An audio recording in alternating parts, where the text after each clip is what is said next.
Hey everyone, and welcome back to BMX News. This is a weekly BMX news show where I talk about everything that happened in the previous week within the world of BMX that I think you might care about. With that being said, this is a bonus video. Normally when Montana Ricky does a rider spotlight video, I don't film a BMX news video that week, but I felt like doing it this time, so you're gonna get a little bit of a slimmed down version of the BMX news that I normally do. So let's get into it first by talking about Montana Ricky's rider spotlight. It's already up on the channel. I'll put it in whatever screen the info card goes on. I've already got it edited and ready to go, and Ricky talks about a woman rider this time, so if you're interested in that, check it out. There will also be a link in the description, as well as links to everything else that I'm going to talk about today in the order that it's talked about. The first and biggest, most obvious thing that I want to talk about, because it's happening tomorrow, is Swampfest. Our BMX just uploaded a course preview with Trey Jones where he walks around and shows all of the things that are going to be going on and happening at Swampfest tomorrow. It's gonna be crazy, and I'm gonna say right now, somebody's probably gonna get hurt really bad because a lot of this stuff is totally insane. The closed loop to open loop and the horizontal loop and a 60-foot long rainbow rail over a swamp held up by pallets and giant tires. The coffin grind box that's 8, 9, maybe 10 feet off of the ground between a lip and a landing. There's just so much insanity built there and things that are just totally over the top and crazy. And so many people who probably aren't quite ready to do something like that in one location for things to, I don't want to jinx anything. I'm not going to say it. Hopefully everything goes great and fantastic.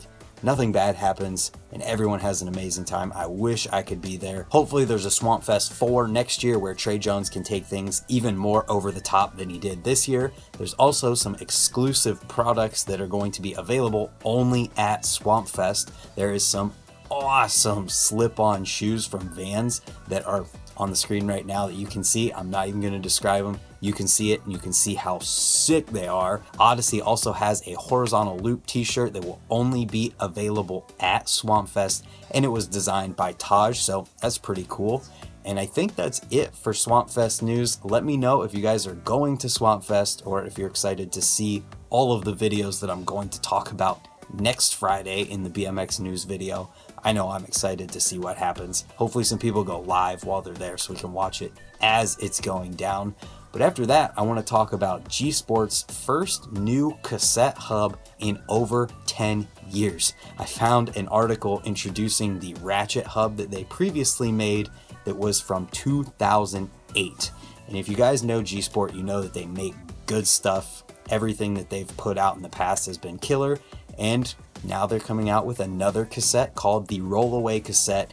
There's tons of details about this one that you can check out at the link in the description below. Just know that it is right or left side switchable, so you can switch from one to the other anytime you want to, and that it's made by G Sport, so you know it's built to last. And that brings us into the sponsorship news for this week. There's two huge things to talk about. The first is that Shawn Mcintosh is on Stranger now, or back on Stranger now. Shawn was one of the first people on Stranger when it launched way back in 2010. I had no idea that Stranger was that old. Either way though, he's back on Stranger now, and it seems like he's pumped and hopefully he's getting paid for it. I don't really have anything to say about it. I know a lot of people have a lot of opinions on that one. My opinion is if the dude's getting paid and he wasn't getting paid on Fit, or if his situation is better in general, then who really cares? I think that having Shawn on Stranger can really only do good things for him, especially with the team that Rich Hurst is putting together with Stranger in Primo. And if you remember previously, we talked about Boyd Hilder being off of Demolition. Well, now he's on Odyssey's pro team.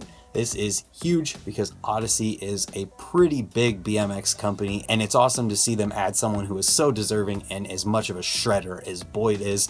There really wasn't anything other than the announcement with this and a picture of him with a bike with Odyssey stickers and Odyssey parts on it.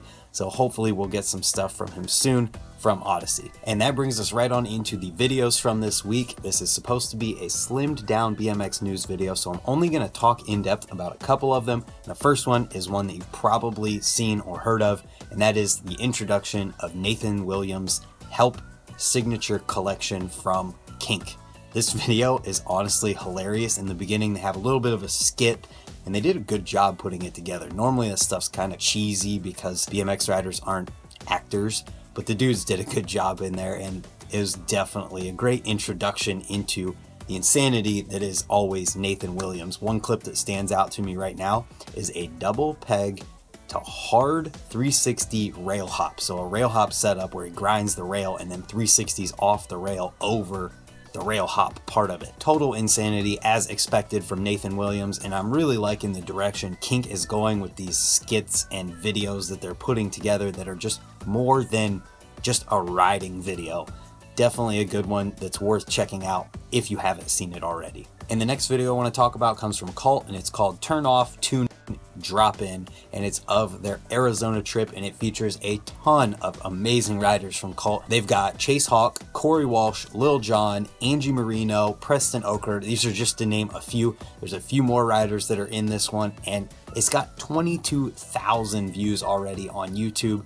And I think my favorite part about this video is the fact that it's different than everything else coming out. It's got metal and rock music in it with all of these riders who could have any other type of music put in there, but it fits, and it fits the riding, and it's a fun video where everyone is killing it. And there's only like one street clip in the entire video.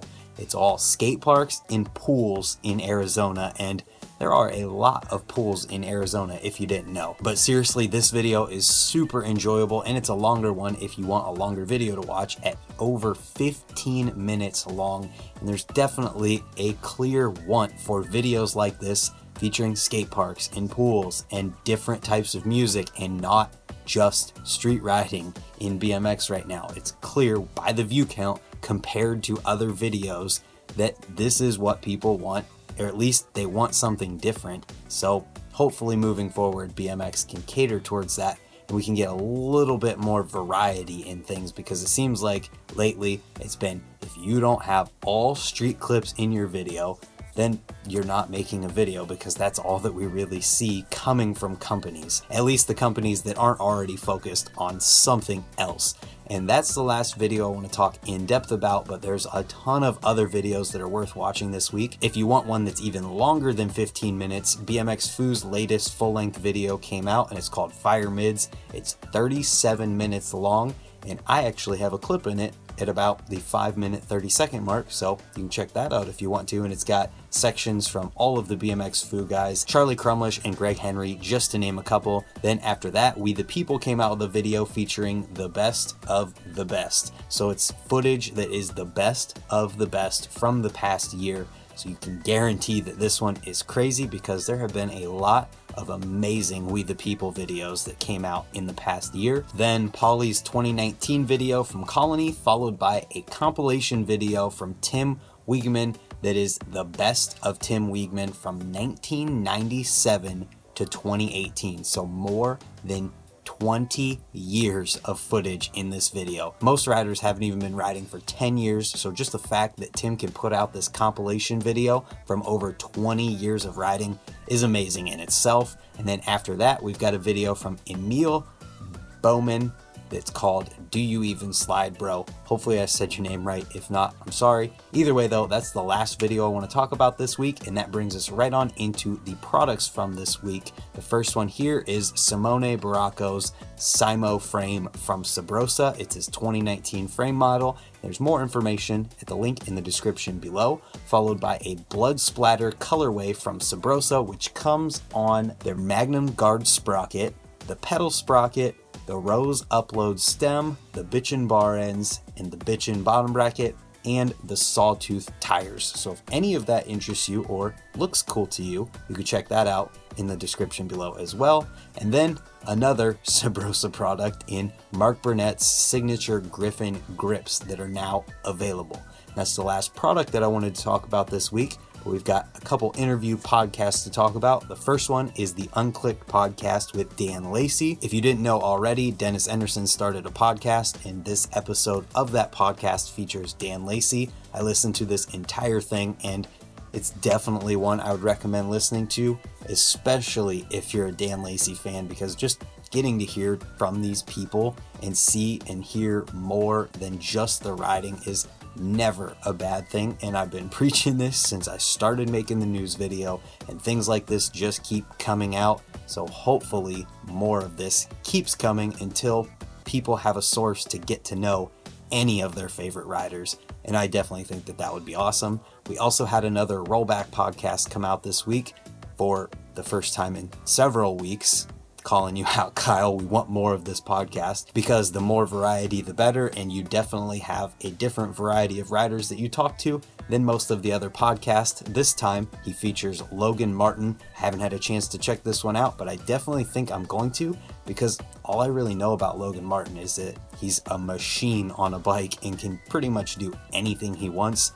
So I'm interested to learn a little bit more, and if you are too, there's a link in the description below, as well as links to everything else that I've talked about today. I think that's going to do it for this BMX news video.